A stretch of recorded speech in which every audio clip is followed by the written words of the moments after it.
And today was also a bad day in the office for the Pawars, because remember, not just the Thakres who've lost their bastion in Pune, lost their bastion in Mumbai, in Pune and Pimpri Chinchwad, the Pawars who once dominated Western Maharashtra have also lost out to the BJP. It almost seems as if family names are no longer guarantee of votes, and political relevance now demands more than just family reunions. Ajit Pawar and Sharad Pawar had contested together in Pune, but that NCP alliance just did not quite work in the end. Earlier, I spoke to the union minister and the Pune MP Muralidhar Mohol of the BJP, asked him what was their role in breaking the Pawar bastion in Pune. Listen in. कहा जाता है आपके सबसे बड़े प्रतिद्वंदी अजीत पवार थे, आपने तो उनको किनारे कर दिया. BJP has dominated Pune and Pimpri Chinchwad. Congratulations.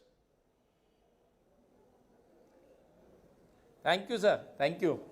ये पुणे की जनता ने जो फैसला किया है, पूरा समर्थन हमें दिया है. दोनों सिटीज़ में, पुणे हो या PCMC हो, दोनों जगह पे उन्होंने हमें समर्थन दिया है और जो विश्वास व्यक्त किया है, मुझे लगता है कि ये पुणे वासियों की जीत है.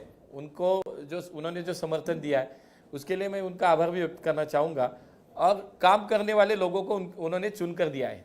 नहीं, आप कह रहे हैं काम करने वालों को, पर ये सोचिए ना, अजीत पवार उप मुख्यमंत्री है, अजीत पवार बैठते देवेंद्र फडणवीस के साथ महाराष्ट्र के कैबिनेट में, और आप उनका विरोध करते हैं पुणे में. वो कहते हैं आप भ्रष्ट हैं, वो आप पर आरोप लगाते हैं, आप उन पर. ये कैसी राजनीति थी?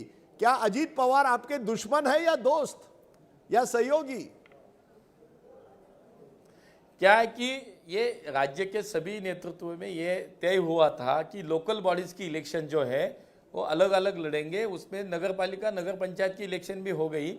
उसी समय ये फैसला हुआ था कि लोकल बॉडीज की इलेक्शन अलग अलग लड़ेंगे, इसलिए हमने अलग लड़ी है. लेकिन शिवसेना के साथ हमने बहुत जगह पे हमारी अलायंस हुई है. पुणे में हमने प्रयास किया था कि शिवसेना के साथ हम एक साथ लड़ेंगे, लेकिन वो भी आखिरी समय नहीं हो पाया. लेकिन पुणे में मुझे लगता है कि अगर अलग अलग लड़ने का फैसला किया है तो आखिर में ये चुनाव है, यानी कि युद्ध है. अजीत पवार आपके तो होता रहता है. नहीं मोहल जी, अजीत पवार आपके प्रतिद्वंदी है, दुश्मन है, दोस्त है, सहयोगी है, क्या है? आपने आज उन्हीं को टक्कर देके उनको हराया है. वो राज्य में हमारे सहयोगी है और लोकल बॉडीज इलेक्शन में पुणे में हमारे प्रतिद्वंदी है.